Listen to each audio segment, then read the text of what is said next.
semana a editora Conselho colocou em seu site a pré-venda do meu primeiro livro, Caminhando na Perfeição, é o título dele, onde eu tento analisar ali a passagem de Hebreus capítulo 6, passagem que tem sido, digamos assim, uma pedra no sapato de todos aqueles que subscrevem o entendimento calvinista da perseverança dos santos. Acredito também que é um problema para arminianos, mas sem dúvida é um problema muito maior para calvinistas. O objetivo desse vídeo é falar um pouco da história desse livro, falar um pouco do seu conteúdo. Eu não vou estar aqui revelando a minha visão, a minha proposta direta do livro, mas eu quero de alguma forma instigar você a tentar adquirir essa obra, beleza?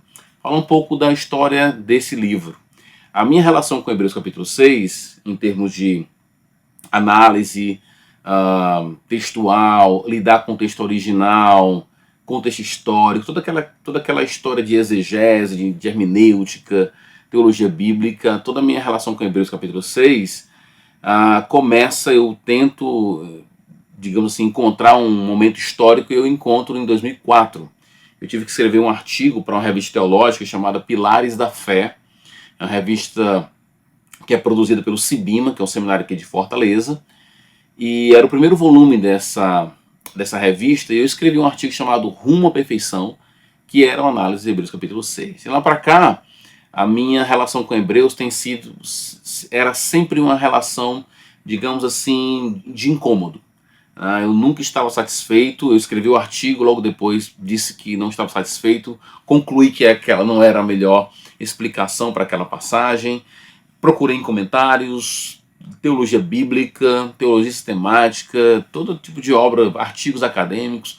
Eu nunca estava satisfeito com as explicações. Em 2010 eu começo meus estudos de mestrado, e lá a minha dissertação de mestrado foi orientada primeiramente pelo reverendo Augusto Nicodemos, depois pelo reverendo Leandro Lima. E eu precisava de um tema para desenvolver essa dissertação. Eu tinha que fazer o projeto e depois a própria dissertação. E o reverendo Augusto me deu a seguinte orientação: procura algo que você já escreveu, mas que precisa de um aprimoramento em termos de argumentação, de um enriquecimento bibliográfico. Então, na mesma hora, me veio à mente o meu artigo de 2004, né, para a revista Pilares da Fé. Eu disse, eu vou então aprimorar aquele artigo. Então, tudo isso para tirar, melhor dizendo, duas verdades sobre o que eu acabei de falar aqui, tá? Primeiro, a minha relação com Hebreus 6 é antiga, em termos de pesquisa. Então, o livro, ele não é fruto de estudos que eu fiz ano passado, sabe, há 3 anos atrás, mas faz parte de uma caminhada longa de incômodo e de luta para entender a passagem. Então, a minha relação com Hebreus 6 é uma relação antiga. E também outra verdade importante sobre isso é que meu livro é acadêmico, ele tem uma pegada acadêmica, né? Ele não é a minha própria dissertação, é uma adaptação. Quando eu escrevi a dissertação, ela foi defendida em 2014, no dia 7 de agosto de 2014. Depois o pastor Iago Martins, conhecido do canal 2 de Teologia, pediu para mim a dissertação, eu passei para ele, ele leu, ele achou que seria interessante que fosse publicado, passou para a editora Concílio, e a editora Concílio resolveu publicar. Então, a partir daí, eu tive que fazer uma adaptação. E realmente eu fiz algumas modificações. Mudei capítulos, transformei capítulo em apêndice. Então, há uma modificação, mas a pegada acadêmica continua. Então, é importante entender, primeiro, é fruto de estudos antigos, e segundo, é um livro acadêmico, tá? Falar um pouco do conteúdo do livro.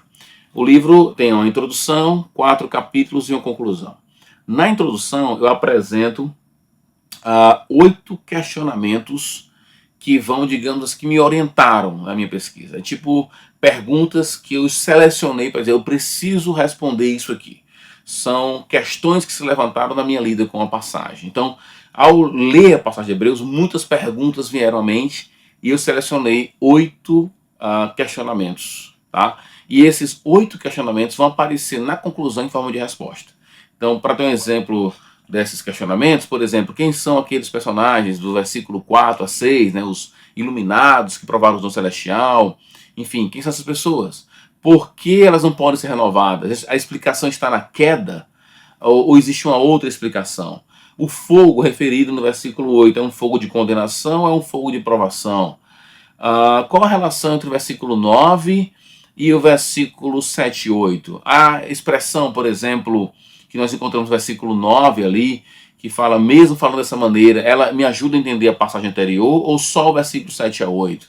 Então são alguns questionamentos que eu vou levantar logo na introdução. São 8 questionamentos, tá? E eu vou responder no final do livro. Até chegar a essas respostas, eu passo então pelo capítulo 1, onde você tem ali um contexto histórico. Eu trabalho alguns elementos contextuais importantes para você ter uma noção realmente da obra como um todo, do contexto que está inserido, principalmente da relação entre o autor e os leitores. Eu não vou ali propor algum tipo de autor, eu acho que para entender o sentido de Hebreus 6, eu não preciso saber quem escreveu. Aliás, para entender o livro de Hebreus, eu não preciso saber quem escreveu.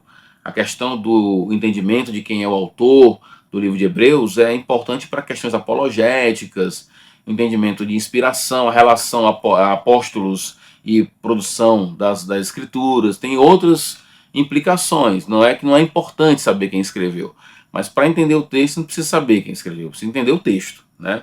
Então eu não gasto o meu tempo em saber quem é o autor de Hebreus. Eu traço um perfil desse autor que é importante, porque esse mesmo autor vai se, digamos assim, colocar junto às exortações. Ele geralmente se coloca junto ao público que é exortado, tá? Então ele está exortando as pessoas, mas ele entende que essa exortação também cabe a ele. Então isso é muito importante entender.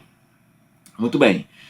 No capítulo 2 é o capítulo talvez mais técnico desse livro. Nesse capítulo eu vou trabalhar a questão da estrutura do livro, como o livro tem sido estruturado, entendido, e eu vou fazer tipo um resumo histórico das várias pesquisas no livro de Hebreus, e no final eu vou fazer então digamos, pegar a parte mais importante, ou digamos assim, aquilo que essas pesquisas trouxeram de positivo para a nossa análise da passagem. Vou também analisar as outras passagens de advertência, né? A minha passagem, capítulo 5, 6 a 11, 6 a 12, 5, 11, 6 a 12, é uma delas, é a terceira. Então eu vou analisar as outras 4 no capítulo 2. Eu vou falar um pouco sobre o papel da advertência, a relação da advertência com a exortação, falar um pouco da relação entre as passagens de advertência, se uma realmente ajuda a entender a outra, como a quarta advertência me ajuda a entender, por exemplo, a terceira, que é o alvo do livro, ou como a última ajuda a entender também a terceira, e qual a relação interpretativa entre elas. No capítulo 3, eu trabalho o conceito teológico de perfeição. Eu vou analisar cada passagem que tem a palavra com a raiz tel, né? Teleios, telos, que é um tema teológico, eu acredito ser o tema teológico mais importante do livro de Hebreus, que é o tema da perfeição, do aperfeiçoamento de Jesus e do aperfeiçoamento daqueles que são irmãos de Jesus, né? Então isso vai acontecer no livro de Hebreus, e geralmente os autores discordam com respeito a o que é perfeição, tanto de Jesus como dos cristãos na obra. Mas quando chega no capítulo 5, na passagem alvo do meu livro, eles vão dizer, não, aqui é maturidade. Você pode pegar, por exemplo, a sua NVI aí, você vai encontrar no capítulo 6, versículo 1, uma exortação ligada à maturidade.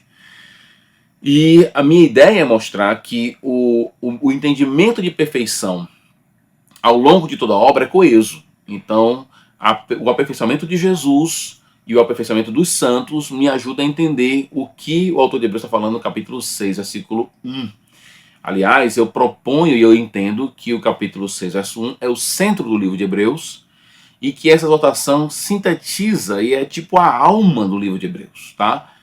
Continuem caminhando na perfeição, ou caminhem na perfeição, prossigam caminhando na perfeição. Então eu vou trabalhar o conceito de aperfeiçoamento de Jesus e daqueles que o seguem, e mostrar que é exatamente esse mesmo conceito que acontece em outras passagens, aparece também no capítulo alvo do meu livro. Muito bem, no capítulo 4 é a exposição própria do texto. Então ali eu vou estar lidando realmente com a passagem, vou trabalhar dos 5, 11, 6 a 12, toda a passagem, mais propriamente dito até o versículo 8. Né? Do 9 até o 12 eu faço uma leve pincelada ali, eu não vou desenvolver muito. Meu alvo maior vai ser exatamente o versículo 11 até o versículo 8 do capítulo 6, tá? Eu vou falar do 9, é importante, mas não é uma exposição tão profunda como eu faço com as outras partes desse texto. Na conclusão, eu apresento as respostas das perguntas que eu levantei no capítulo, na introdução, e também tem um apêndice que eu trabalho com questões linguísticas, que para mim é muito importante. Então é isso. Eu espero que você adquira essa obra, que você venha realmente a desfrutar então desse debate envolvendo a passagem muito importante, muito complicada, e que para aqueles que realmente subscrevem o entendimento calvinista e perseverança dos santos precisam ter uma resposta para essa passagem. Eu acredito que o meu livro, a minha pesquisa, trazem uma explicação viável para essa passagem, ok? Então, vê aí o link, adquire o livro, e eu penso que logo depois, em algum momento, eu posso estar aqui colocando a minha argumentação mais pormenorizada. O objetivo desse vídeo basicamente é lembrar você, avisar você do meu livro e do que ele trata. Beleza? Valeu, galera. Abração.